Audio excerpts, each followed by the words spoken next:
Bonjour à tous, bienvenue sur Géopolis Télévision. Bientôt, ce sera le rendez-vous entre les électeurs et leurs candidats. Le 20 décembre sera un jour de vérité, mais bien avant d'affronter les suffrages des Congolais, Géopolis Télévision offre à tous les candidats une vitrine pour que chacun fasse valoir son offre politique, près d'une heure du temps, pour dire à vos électeurs que vous êtes le candidat idéal. Mesdames et messieurs, bienvenue dans Pourquoi vous et pourquoi vous ce soir a le réel plaisir de recevoir Monsieur Corneille Moulumba qui est candidat dans la circonscription de Lukunga numéro 528. Bonsoir Monsieur Corneille. Bonsoir Monsieur Patrick. Voilà.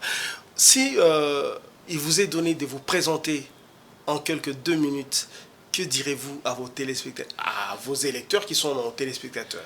Écoutez, Corneille Moulumba est membre cofondateur de l'UDPS.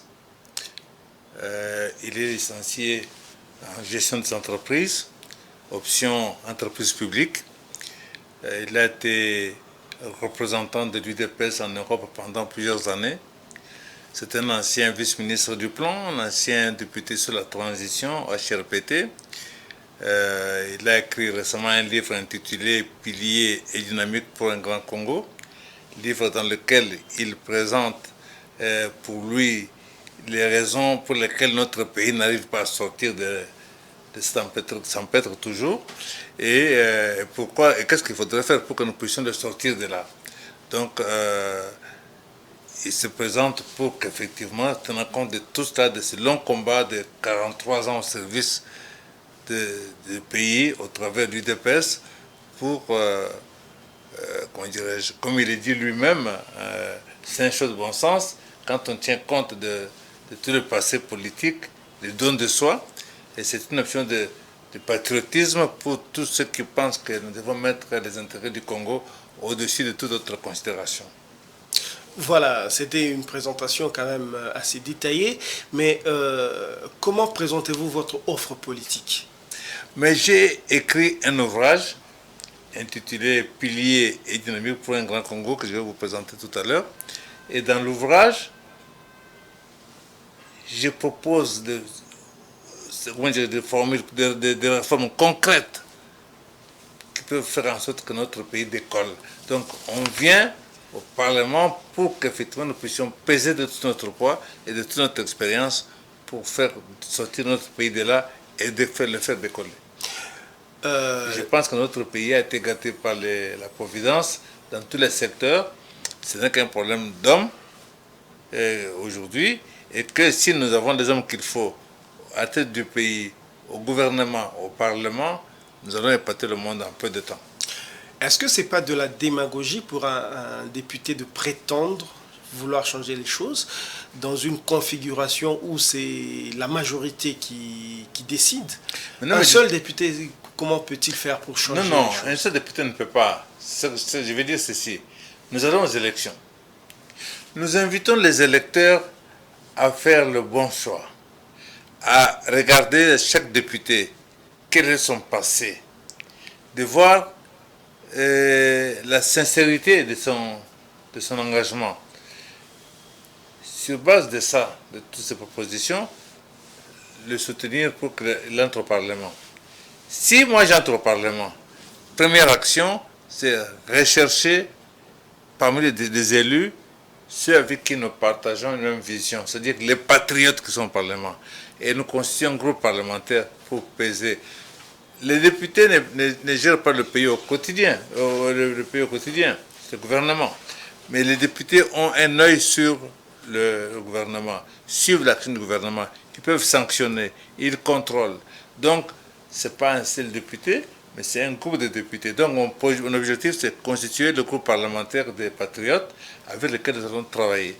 Et je ne vais pas de main vide pour écouter ce que les autres vont dire. Non, je viens avec des propositions concrètes. Dans mon ouvrage, j'en ai formulé une quarantaine, et que si nous pouvons mettre en application le tiers de ces réformes, je pense qu'on sentirait la différence. Alors, si vous regardez déjà le nombre des députés qu'il y a, je crois que le nombre des candidats, je veux dire, il y a autour de 24 000, si mes chiffres sont bons, Oui. près de 24 000 candidats avec des profils différents. Alors, pourquoi pensez-vous que dans cette multitude de candidatures, les électeurs doivent jeter leur dévolu sur vous particulièrement? Mais écoutez, il y a beaucoup de candidatures, comme on dit, un peu fantaisistes, n'est-ce pas? Oui. C'est d'une part. Il y a dans le pays aujourd'hui beaucoup de chômeurs. On ne crée pas des emplois. Il n'y a pas d'entreprises qui viennent pour investir. Avec ça, bien sûr, tout le monde pense que, puis la mauvaise publicité qui a été faite, de 21 000 dollars par ici et plus ceci, cela, qui sont tentés de venir. Maintenant, encore une fois, regardez chacun des candidats. Étudiez-le. Notre législation, notre constitution donne le droit au peuple pendant tous les 5 ans de se prononcer. Donc si nous commettons l'erreur aujourd'hui, nous allons la payer pendant 5 ans. N'est-ce pas? J'ai l'habitude de dire ceci. Quand un chirurgien commet une erreur, il peut tuer un homme. Lorsqu'un pilote d'avion commet une erreur, il peut tuer 100, 150 de ses passagers. Lorsqu'un homme politique commet une erreur, c'est un pays tout entier qui peut prendre feu. Donc, c'est-à-dire que chacun assume ses responsabilités. Nous allons assumer les nôtres. Que le peuple congolais, qui a l'occasion de se prononcer pour 5 ans, alors qu'il fasse de bons choix. Qui regarde chaque député. Ne regardez pas s'il est mon cousin ou mon oncle ou quoi que ce soit. Je pense que quand vous rentrez dans l'avion, vous ne vous demandez pas si le pilote qui est là, il est de mon village ou pas. Et surtout, vous faites attention, vous cherchez que ce soit le meilleur pilote possible pour que vous puissiez arriver à destination. La même chose qu'on doit vous opérer, vous ne regardez pas si le chirurgien là est de mon village ou mon ami. Non, vous cherchez le meilleur parce qu'il va de votre vie. C'est la même chose ici. Faites le bon choix parce que s'il y a des erreurs, nous allons les payer cher. Donc, quand vous, si comment dire, vous des médias, vous éclairez comme vous le faites si bien de la population, vous invitez des gens qui viennent, qui s'expriment, pour que l'opinion se fasse une idée sur la personnalité de tout un chacun.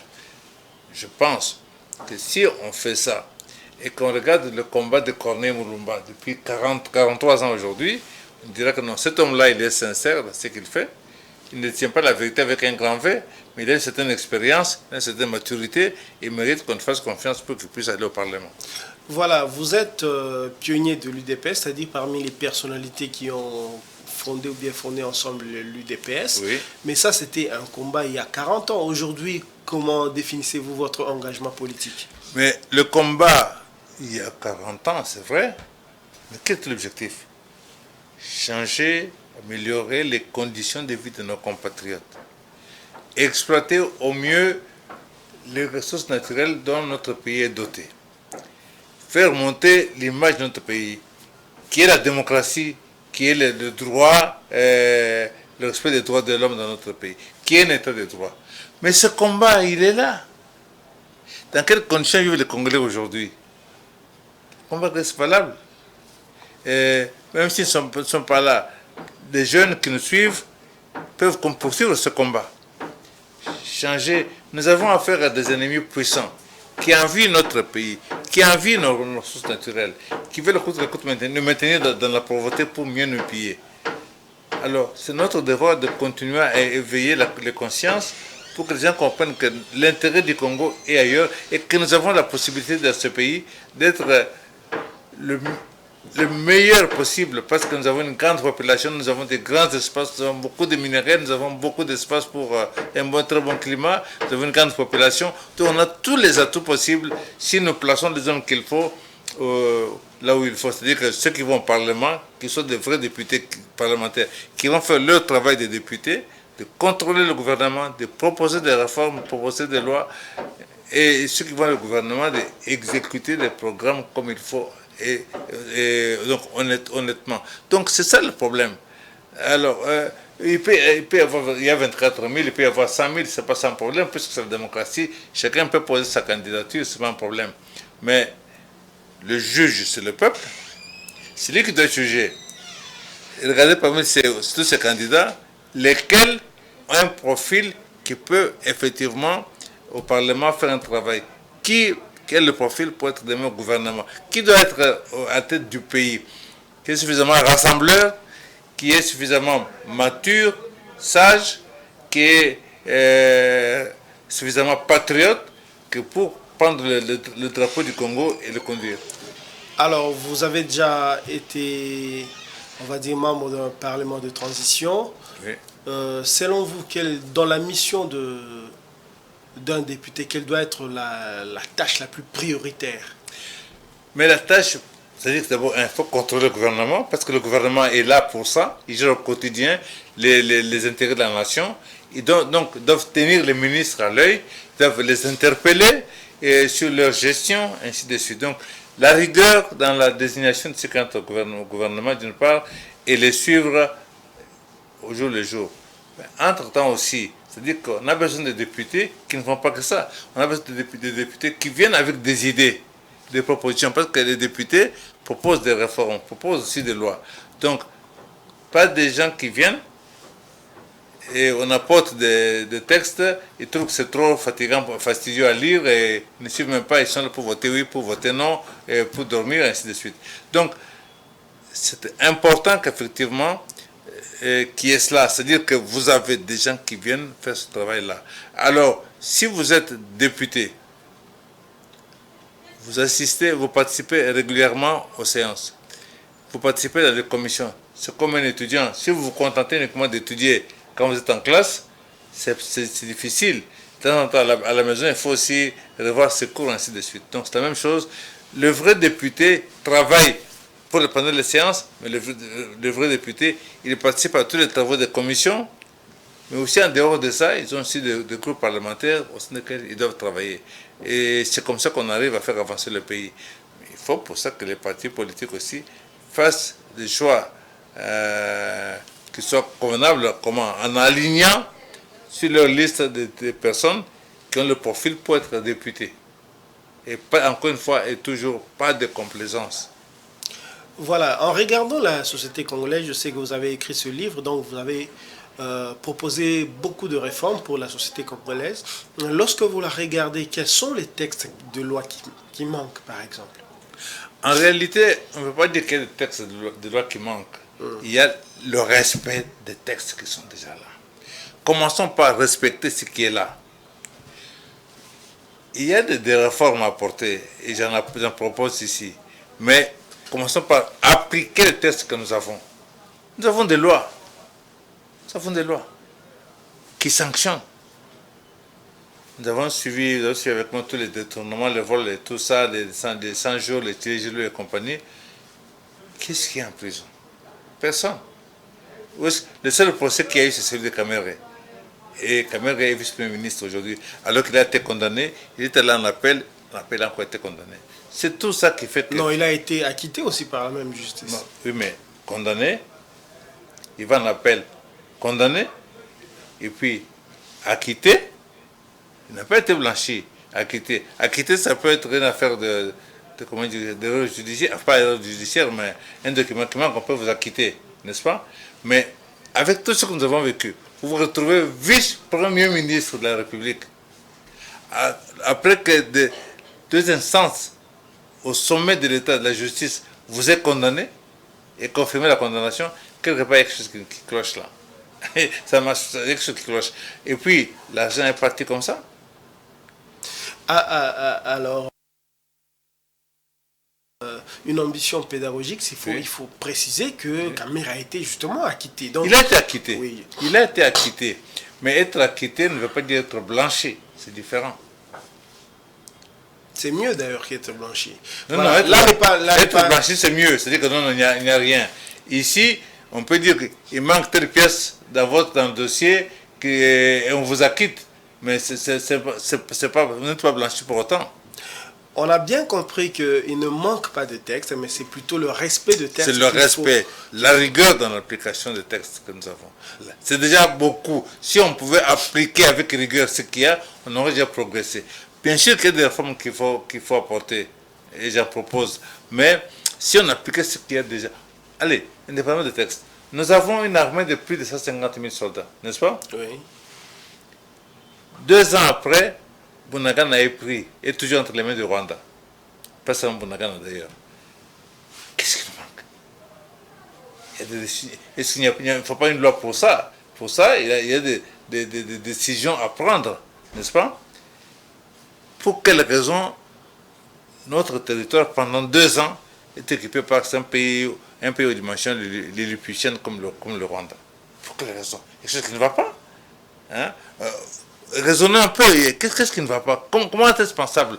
Pourquoi est-ce que si on déployait ne fût-ce que 10 soldats dans chacun des villages du Grand Nord, s'il y a 1000 villages, ça ne ferait que 10 000 soldats.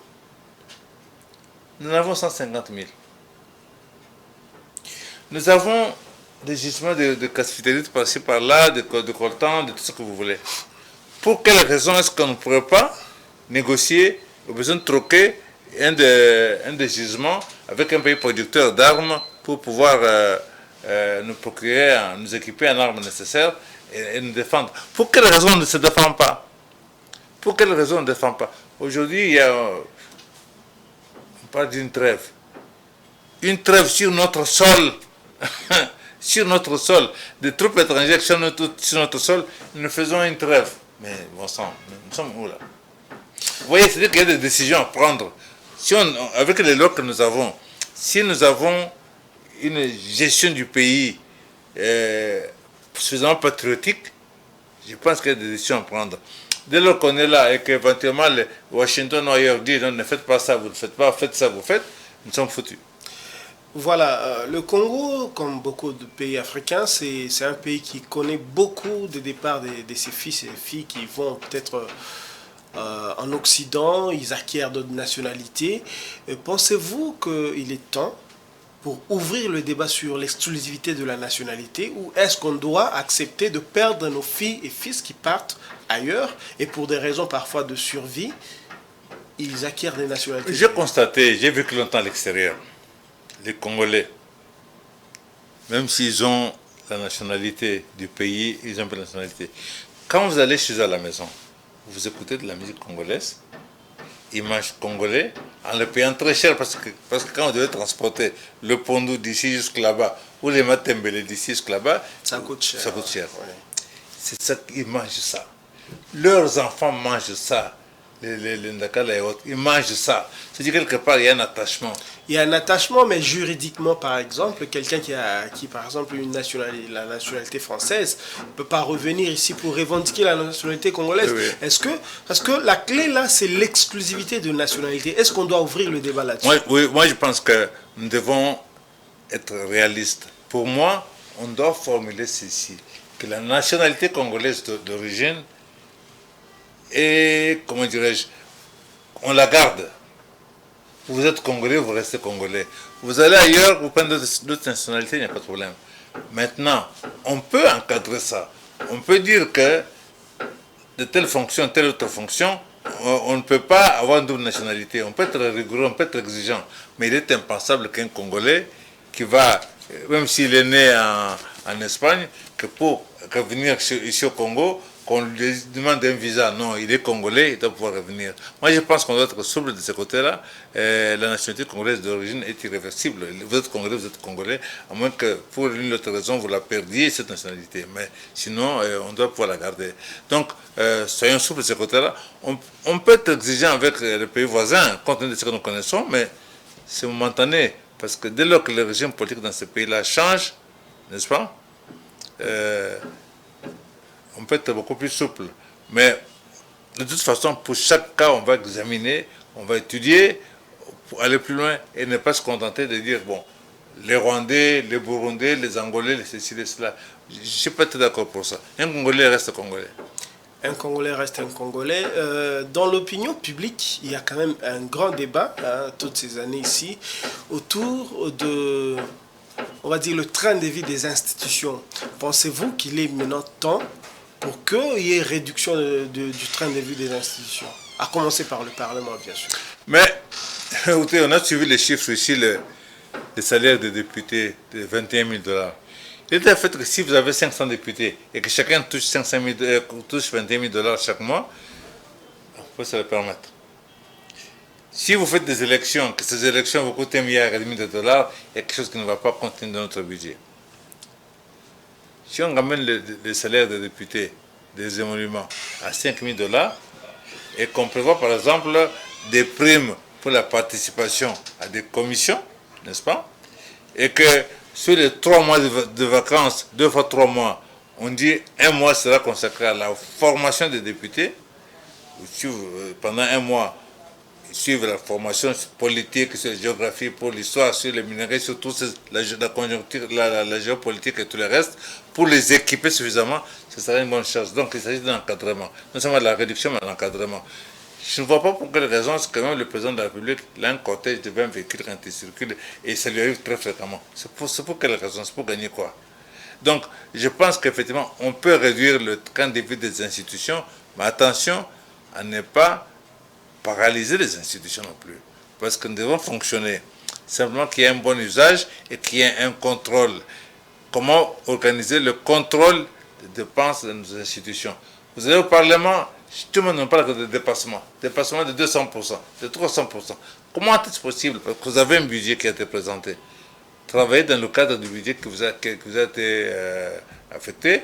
Et puis voilà. Donc, on devrait s'interdire tous ces dépassements qui sont inutiles.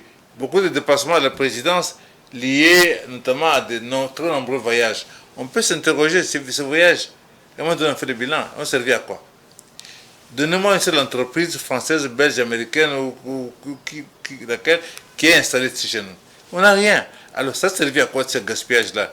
Nous le savions, de toute façon, que l'investisseur, lui, celui qui a son argent, cherche où il peut investir.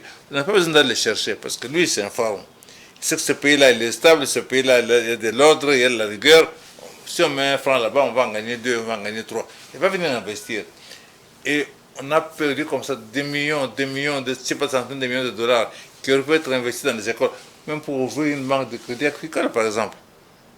On n'a pas de banque congolaise, mais on a dépensé ces millions qui sont partis comme ça. Donc, c'est pas seulement, on doit réduire le train des institutions, le train de vie des institutions, sans pour autant affecter le fonctionnement des institutions, mais seulement contrôler davantage et être rigoureux dans la gestion. Voilà, la RDC, c'est quand même 26 assemblées provinciales. C'est une assemblée nationale avec 500 députés, des assistants, tout ça. C'est quand même un beau monde à supporter. Ça doit coûter cher pour l'État. Que répondez-vous à ceux qui pensent carrément qu'on doit supprimer l'Assemblée nationale ou le Sénat ou les assemblées provinciales parce que ça coûte trop cher? Non, on ne doit pas supprimer l'Assemblée nationale. On doit simplement, moi je pense, d'une part, elle est nécessaire. Moi je pense que notre système électoral est mauvais. Il est mauvais parce qu'il ne permet pas de sélectionner les meilleurs. Vous allez dans nos villages, dans nos territoires ici, il n'y a pas de courant électrique. Il n'y a pas de télévision. Il n'y a même pas de journaux qui arrivent. Et vous demandez à ces gens-là de se prononcer pour élire un président de la République d'un pays aux dimensions, aux enjeux continentaux comme la RDC, qui a le problème où il y a les gestions de cobalt, de coltan, tous ces minéraux stratégiques, ça n'a pas de sens. Donc, si on fait de bonnes élections, ça veut dire qu'on fait des élections locales au niveau des villages, que ceux qui sont élus à ce niveau-là, qui sont généralement des instituteurs ou bien des infirmiers comme ça, élisent aller autour à un autre niveau supérieur, et cela à un autre niveau, jusqu'à ce qu'on arrive au sommet, on aura des meilleurs choix et les élections coûteront moins cher. Avec 150 à 200 millions de dollars, on a fait les élections. On a fait de bons choix. Les parlementaires, c'est comme je viens de le dire, on a besoin de contrôler, de faire ça, mais il faut encadrer, il faut former. Pas des gens qui viennent comme ça pour que ça passe à quoi ils servent. Beaucoup de députés ne savent pas quel rôle là-bas, qu'est-ce qu'ils font. Et certains feront 5 ans sans jamais eu une contribution. Et ce paiement-là, il est inutile parce qu'on ne rapporte pas. Former les députés sur les enjeux, parce qu'il faut contrôler, parce qu'il faut amener la population d'une manière ou d'une autre à participer, c'est une bonne chose. Nos provinces ici, ailleurs, c'est l'équivalent des pays. Quand vous regardez les dimensions, vous regardez les populations, c'est l'équivalent d'un pays. Le Gabon a quelle population? Le Congo Brazzaville a quelle population? C'est un pays avec un chef d'État, avec tout un gouvernement. La question est, nous gérons comment? Un jour, je suis dans l'arrière-pays, qui veut saluer l'administrateur du territoire. Au moment de se séparer, il me dit, mais Papa Corneille, ne nous oubliez pas, envoyez-nous quand même quelques chaises. Par là, il entendait chaises en plastique, de plastique et autres. Parce que regarde de l'autre côté, vous êtes assis sur un banc. Je lui dis, mais dans notre territoire ici, il y a des forêts. Oui, il y a des forêts. Il y a donc du bois. Oui, il y a du bois. Il y a des menuisiers. Oui. Alors, pourquoi on ne fabrique pas des chaises convenables et vous êtes là sur un banc comme dans une classe? Être assis sur une chaise ne veut pas dire seulement aller chercher la chaise qui vient de l'Europe ou ailleurs. Donc, je veux dire par là, former ceux qui sont amenés à administrer le territoire. Tous les territoires du Congo sont riches en ceci que soit ils sont miniers, soit ils sont agro-pastoraux. Donc ça veut dire que nous pouvons exploiter le potentiel local pour prendre en charge la communauté. Nos provinces sont très grandes, avec un grand potentiel. Donc il ne s'agit pas uniquement de supprimer, mais comment exploiter le potentiel qui est là, n'est-ce pas? Donc moi j'inverse la chose, je dis, oui, on parle de supprimer que ça coûte, mais ça coûte, mais ça peut rapporter aussi. Faisons en sorte que ça rapporte, amenons à nos territoires du courant électrique, nous avons des rivières partout, nous pouvons avoir des barrages, nous avons des minerais pour négocier des infrastructures, ça aussi, non? Pour que nous puissions doter nos territoires de courant électrique. Avec le courant électrique, on a des entreprises, avec les entreprises, on a de l'emploi, et ainsi de suite. Et nos provinces deviennent des centres de production. Et comme ça, on accroît le budget. Les gens viennent dire que voilà, nous allons avoir un budget de 100 millions, 300 milliards, 200, 300 milliards. Oui, c'est faisable. Mais il faut qu'il y ait pour ça une contribution de chacun, notamment de chaque province, de chaque territoire. Alors, faisons en sorte que ce soit des bras pour travailler, comme dirait l'autre, et non des bouches à nourrir. Pour le moment, nous devons nourrir les provinces, alors que c'est les provinces qui devraient produire. Dans toutes les provinces, il y a du travail à faire. Voilà, mais sans vous interrompre, si nous refusons de manger les cuisses de poulet qui viennent de l'Europe, si nous refusons de manger le Thomson, et qu'on commence à produire, on fait ne fût-ce que des étangs. Là où il n'y a pas de choses, on peut y avoir des étangs qu'on produit le poisson. Ce poisson, nous pouvons le consommer, nous pouvons le vendre et on va économiser nos devises, à même temps qu'on aura créé des emplois. Qu'est-ce circuler dans les choses autour de Kinshasa ici, nous sommes près de 15 millions, dit-on, mais quand vous tournez ici à Kinshasa, si on vous dit, c'était moi quelqu'un qui a 1000 chèvres, il n'y en a pas. Et celui qui a qui a 2000 porcs, on ne sait pas, il n'y a pas ça. Et on dépense des milliards de dollars pour importer des cuisses de poulet, des postes. On ne fait que ça. Alors vous étonnez que les provinces ne produisent pas. Tout cela peut être produit dans nos provinces, dans nos territoires. Voilà, mesdames et messieurs, bienvenue si vous venez de nous rejoindre. Je rappelle que vous êtes dans Pourquoi vous et Pourquoi vous de ce soir. À l'honneur de recevoir M. Corneille Moulumba, vous êtes candidat à la Lukunga numéro 528. C'est vrai que vous êtes candidat à député national, mais si vous regardez bien on va dire, ces 8 dernières années ou bien ces 5 dernières années, il y en a qui pensent que dans les provinces, les assemblées nationales, l'Assemblée provinciale ont été beaucoup plus perturbatrices de la bonne marche des institutions que autre chose. Est-ce que c'est votre regard aussi? Quand vous êtes dans une classe, oui, vous regardez ceux qui sont dans le fond de la classe, oui, hein, oui, qui ne suivent pas, sont généralement perturbateurs, oui, n'est-ce pas? Nos députés provinciaux, qui sont-ils? Regardons les profils, qui sont-ils? Pourquoi c'est des commerçants qui payent et qui sont élus députés provinciaux. Et c'est ceux-là qui sont amenés à élire des gouverneurs. Souvent, soigner le mal à la source. Donc, pour moi, faire des élections, d'abord, il y a le minimum académique qu'il faut comme avoir. Au premier mandat, au bénéfice qu'un mois, tous à l'école. Allez les former. Il faut former les gens, les former pour comprendre comment nous pouvons exploiter les ressources, les choses. Il faut emmener tout le monde à produire, à contribuer. Alors, s'ils n'ont rien à faire, alors ils s'ennuient et le peu d'argent, ils sont là en train de chercher à ce que le gouverneur puissent les corrompre régulièrement, alors que ça ne devrait pas être ça. Donc, il ne faut pas jeter le bébé avec l'eau du bain, comme on dit. Formons les gens, même les députés nationaux, il faut les former. Vous êtes élus très bien, première chose, pendant un mois, formation. Sur différents thèmes, on fait venir des experts qui viennent former, on vous donne un bagage, et vous partez maintenant avec ce bagage, maintenant vous allez au Parlement et on commence à travailler. Et puis on travaille avec un suivi.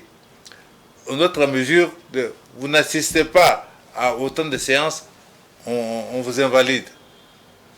Être rigoureux, pour ça il faut un président de l'Assemblée qui soit lui-même très rigoureux, n'est-ce pas?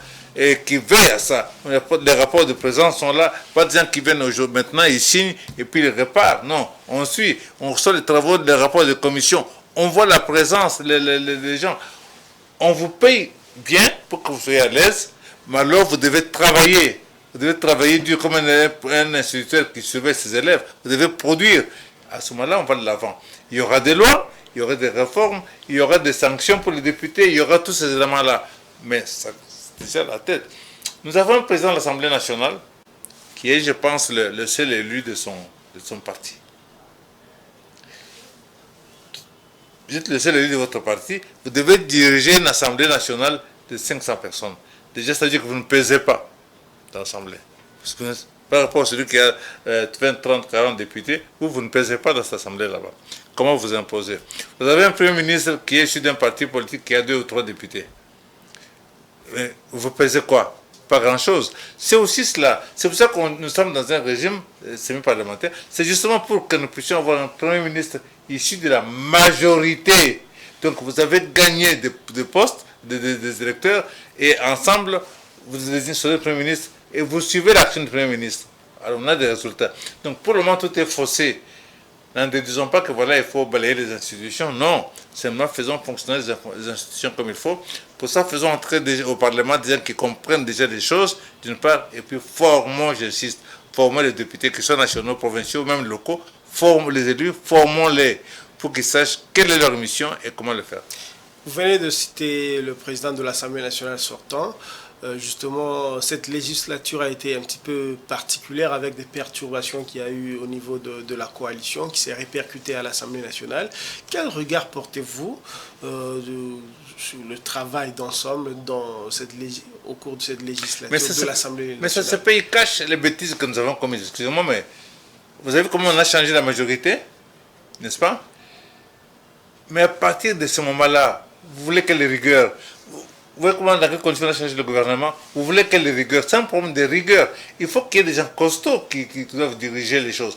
Parce qu'ils savent qu'ils sont forts. Ils savent qu'effectivement, si la majorité doit consister, les 21 000 $ c'est pour corrompre. Les palissades, c'est pour corrompre. Souvenez-vous le débat sur les palissades. Ceux-ci viennent dire non, non, c'est un cadeau du chef de l'État. D'autres, non, non, c'est un crédit. C'est un crédit. D'autres. Pourquoi? Parce que c'est une corruption. La transhumance a été le fait d'une corruption. À partir de ce moment-là, si tout est corrompu, vous voulez quel résultat? Donc cette législature, alors que nous avons connu une passation pacifique et civilisée de pouvoir, donc ça devait être la meilleure des législatures. Le président de la République élu dans les meilleures conditions, sans qu'il y ait à tirer de coups de feu, avec une passation pacifique et civilisée, c'est-à-dire aussitôt après, il y a une remise-reprise. Donc, dans la minute qui suit, on peut commencer. Avec une CENI, aujourd'hui, nous évoquerons peut-être qu'on est en train de chercher comment on peut trouver des avions pour acheminer des histoires. Alors qu'on a eu 5 ans pleins pour travailler.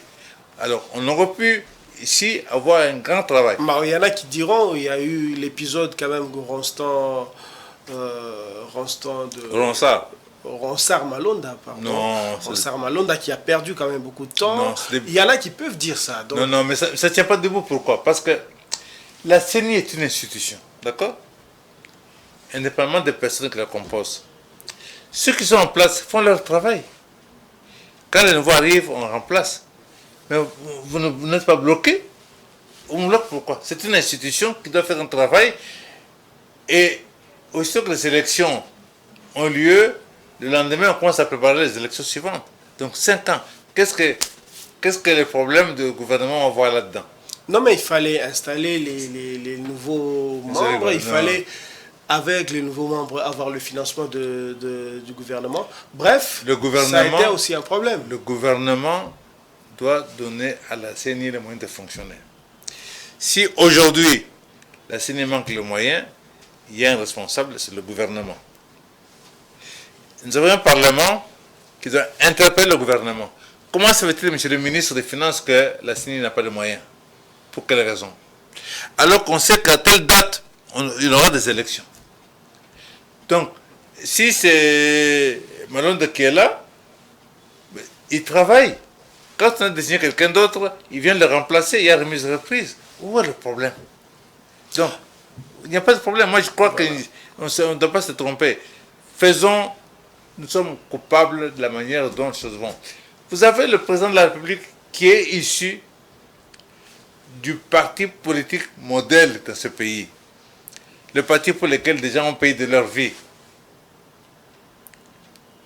Vous avez une majorité FCC Cash là, qui a 70% au Parlement. Vous venez d'accéder au pouvoir dans les conditions les meilleures, une passation pacifique et civilisée. Donc vous avez tous les atouts pour commencer à travailler immédiatement. Vous avez une majorité avec vous. Pourquoi? Justement, quand vous regardez le processus électoral, ouais, quel jugement portez-vous sur ce processus? Non, pour moi, le système en lui-même est mauvais. Ouais. Le système est mauvais, pourquoi? Parce que nous copions les autres. On plaque ce qui se passe en Europe, n'est-ce pas? On calque ce qui se passe en Europe. Vous prenez le Portugal, l'Espagne, l'Italie, la France, la Belgique, l'Allemagne, la Suisse, les Pays-Bas. Vous mettez tous ensemble, c'est plus petit que la RDC. Et en RDC, nous n'avons ni route, ni pont, ni chemin de fer, on n'a pas de courant, on n'a pas d'eau, il n'y a rien. Donc, encore une fois, nous devons... Non, il y a quand même quelques routes, il y a quand même quelques ponts. Où ça? Il y a quand même la route nationale, non? Il y a quand même quelques routes. Vous prenez votre voiture ici, vous partez à Kasumbalesa. Parce que nous avons la numéro 1, la route principale, c'est la numéro 1. Entrez votre voiture ici, allez jusqu'à Kasumbalesa. Non, il n'y a pas toutes les routes, mais il y a quand même quelques-unes. La principale route du Congo, c'est la RN1, numéro 1. La principale. Prenez votre voiture et partez à Kasumbalesa. Je ne sais pas si vous y arriverez dans 10 ans. Donc, je veux dire que, qu'est-ce que ça veut dire par là? Simplement que, compte tenu des moyens que nous avons, très faibles, nous devons adapter. Nous devons avoir des élections qui doivent nous coûter peut-être 150 ou 200 millions de dollars. Nous devons avoir notre système pour sélectionner les candidats, tout ça, pour avoir les meilleurs élus, ainsi de suite. Et qu'on n'a pas à imiter les autres. On ne doit pas imiter les autres.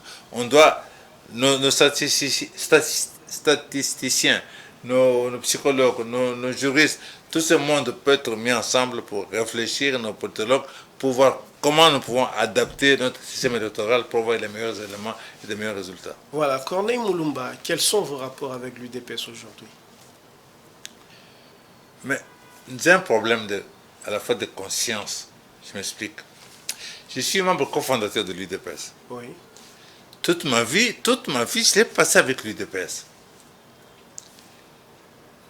Au moment où le président de la République actuelle, issu de l'UDPS, entre en fonction, on s'attend tous à ce qu'il rassemble les hauts cadres de l'UDPS pour réfléchir avec eux comment nous allons gérer notre pays pendant cette mandature. Ce n'est pas ce qui s'est passé. Il fait sa politique selon sa vision. Très bien, ok, ça va. Mon problème, c'est que vous faites votre vision. Si ce que vous faites est bien, j'applaudis. Si ce n'est pas bien, j'ai le devoir, en tant que patriote, de dire que non, ça c'est mauvais. Le parti, vous n'avez pas entendu que l'UDPS est un congrès, un parti politique, c'est une association. L'association a des structures. La plus haute Mais il y a eu congrès en 2017. Non, quel congrès? Vous savez ce que c'est qu'un congrès? Est-ce que vous savez ce que c'est qu'un congrès? Le congrès reprend les cadres du parti à tous les niveaux, n'est-ce pas? Qui vont réfléchir pour le parti, le devenir du parti, voir éventuellement les statuts, voir le programme et tout ça, voir les cadres qui vont animer les choses du parti. Je ne sais pas. En 5 ans, donc depuis toute la législature ici, vous avez entendu que le DPS a tenu un congrès? Il n'y a pas de congrès. Allez, le vice-premier ministre, ministre de l'Intérieur, il est UDPS, avocat de son État. Il a présenté à la CENI la liste des partis politiques appelés à concourir en décembre ici. Sur cette liste figurent 4 UDPS. UDPS Tchibala, UDPS Moubake, UDPS Tshisekedi, UDPS Kibasa. UDPS Kibasa, UDPS Tshisekedi, UDPS Moubake, UDPS Tchibala, ils portent un même numéro d'agrément. Un même numéro d'agrément. Le 091 049, je pense. En d'autres termes, ces listes ne valent rien.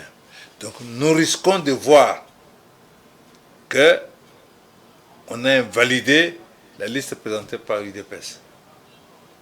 Donc le grand parti pour lequel nous avons tout donné là, il risque de n'avoir ni députés nationaux, ni sénateurs, ni députés provinciaux, ni même pas d'élus locaux, ni de gouverneurs, tout ça.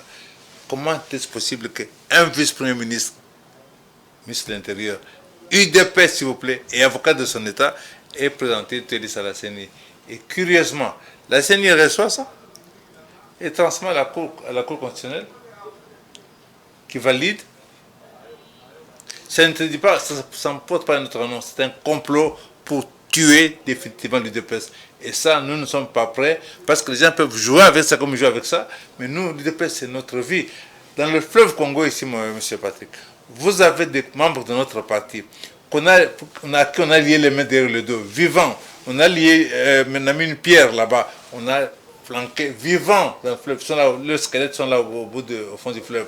Vous avez des membres de notre parti liés, qu'on a largué du haut d'un hélicoptère. Je n'invente pas, c'est un pilote d'hélicoptère qui témoigne au niveau international. Donc, pour dire que l'UDPS n'est pas un parti comme les autres, nous avons payé lourdement. Il n'y a pas un parti qui a payé comme nous avons payé. Alors, comment est-ce qu'il est possible aujourd'hui qu'on joue avec ça comme ça? Pas des gens qui viennent pour se faire de l'argent, provoquer des scandales, et on nous dit que voilà l'UDPS, c'est ça l'UDPS avec des scandales, des vols, des détournements. Ce n'est pas digne de nous. Alors, vous voulez que j'ai quel rapport avec des choses comme ça? Je suis écœuré, je suis révolté, parce que je suis indigné, parce qu'on déshonore notre combat. Voilà, il nous reste très peu de minutes, on va finir là. Vous-même, vous êtes présenté sous quelle bannière politique? Non, moi je suis pionnier de l'UDPS. Si vous voyez mon chose, vous voyez ici le logo de pionnier de l'UDPS. Les pionniers de l'UDPS, ce n'est pas un parti politique, n'est-ce pas? C'est un regroupement des anciens de l'UDPS, des personnes qui veulent continuer à défendre les valeurs de l'UDPS. Maintenant, les jeunes gens qui sont là n'alignent pas les pionniers de l'UDPS. Ils ne peuvent pas aligner les pionniers de l'UDPS face à les jeunes. Heureusement, nous sommes en démocratie et aujourd'hui, avec le système de seuil, on oblige à ce que les gens se regroupent dans des regroupements. C'est ce que nous avons fait. Nous avons donné un mot d'ordre à tous les anciens qui se présentent. Présentez-vous n'importe quel regroupement, parce que les regroupements aujourd'hui ne sont pas sur une base idéologique, absolument pas. Allez-y. Si possible, si vous parvenez à être au Parlement, on va se rechercher, on va se reconstruire un groupe politique de patriotes suffisamment fort pour peser sur la vie de la nation. Donc, voilà, donc c'est ça la situation. Ce n'est pas un problème de parti politique, voilà, mais qu'on soit au Parlement. Avant-dernière question, en une minute. C'est une question que je pose de manière philosophique, mais comprenez mon idée. Alors, on consolide les acquis ou bien on répare à zéro? Mais il n'y a pas d'acquis. Mais il n'y a pas d'acquis, on va consolider quoi? Comme disent un peu, on va consolider quoi? Sincèrement, nous avons tort de vouloir chaque fois être trop complaisants.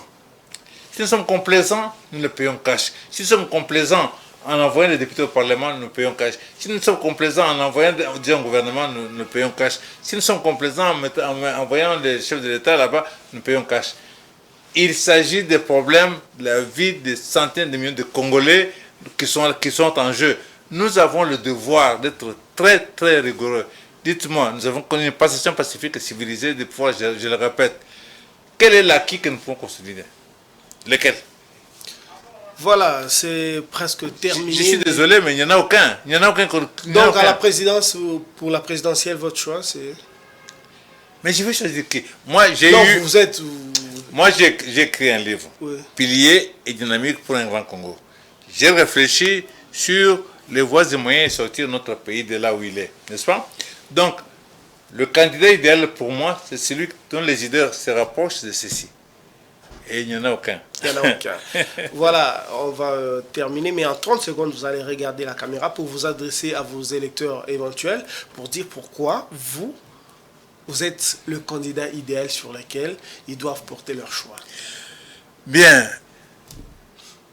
mes frères, mes amis, mes sœurs de Lukonga, sur mon flyer, c'est écrit le choix du bon sens et l'option du patriotisme. Ça veut dire quoi? Ça veut dire que si vous regardez mon action politique, mon dévouement, mon absence d'abnégation, vous allez me choisir parce que vous savez que moi, le combat que j'ai fait, ce n'est pas un combat pour l'argent, ce n'est pas pour m'enrichir. S'il fallait m'enrichir, il me suffirait de chanter tout matin, on sort à Fatih Béton, je ne sais pas quoi encore, et puis on a de l'argent. Ce n'est pas ça. Donc, nous avons de la rigueur, nous voulons travailler pour la nation. Soutenez-moi pour qu'il y ait le Parlement. Et il y a aussi marqué l'option du patriotisme. C'est-à-dire que moi, je mets les intérêts du Congo avant toute autre considération, que ce soit personnel ou autre. Donc, je vous demande de me soutenir, de me faire entrer au Parlement. Je vais là-bas pour travailler. Comme je travaille depuis des années sans être au Parlement, je travaille depuis des années sans être au Parlement. Nous allons travailler, nous allons faire autre chose que ce que nous avons vécu pendant 5 ans maintenant où on n'a rien produit, on a passé le temps dormi, on a dépensé beaucoup d'argent inutilement. Donc, la rigueur avec laquelle nous nous comportons dans notre propre vie, cette rigueur-là, nous devons la poursuivre au Parlement. Et pour cela, je mérite votre confiance.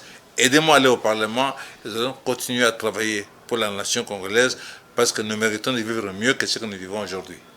Le message est passé. Nous voilà arrivés à la fin de Pourquoi vous de ce soir. Merci, Monsieur Corneille Moumba, d'avoir répondu à notre invitation. Nous remercions également l'équipe technique à la régie derrière la caméra. On va se quitter avec l'espoir de se retrouver prochainement avec un autre candidat. Ce sera toujours avec le même plaisir. À la prochaine.